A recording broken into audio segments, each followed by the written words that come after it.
Olha só, pessoal, uma pergunta que me fizeram é a respeito se o ministério apostólico ou o ministério de apóstolos estão ativos. Para isso, nós vamos primeiramente para a Bíblia Sagrada e vamos usar dois conceitos importantes. O primeiro, vamos lá para a Bíblia Sagrada.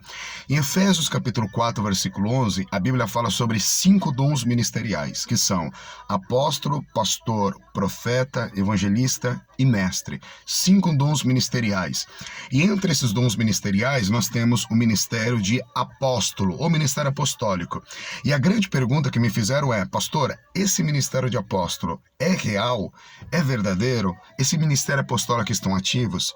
Agora nós vamos usar dois princípios importantes. O primeiro, para nós descobrirmos se algo é real ou irreal, se é verdadeiro ou se é falso, primeiro a gente precisa usar uma teoria que eu quero pegar emprestado da ciência, que é chamada teoria da falseabilidade. Como que funciona? Primeiro, tudo aquilo que é original e tudo aquilo que é real pode ser falsificado?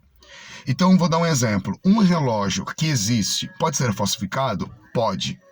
Um óculos, uma blusa, um tênis, ele pode ser falsificado? Sim. Se pode ser falsificado, ele entra dentro da teoria da falseabilidade, ou seja, se pode ser falsificado, significa que esse objeto é real e esse objeto existe. Então, vamos aqui para uma pergunta.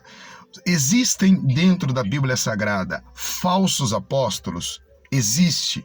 Olha o que diz em Apocalipse capítulo de número 2, uma advertência relacionada à igreja de Éfeso. Olha o que diz a Bíblia. O Senhor se refere ao anjo da igreja, dizendo que aquela igreja colocou à prova falsos apóstolos. Se existem falsos apóstolos, é porque existem verdadeiros. É porque se existe o falso, é porque existe o original. Então, primeiro princípio. Segundo princípio, vamos deixar a Bíblia Sagrada falar.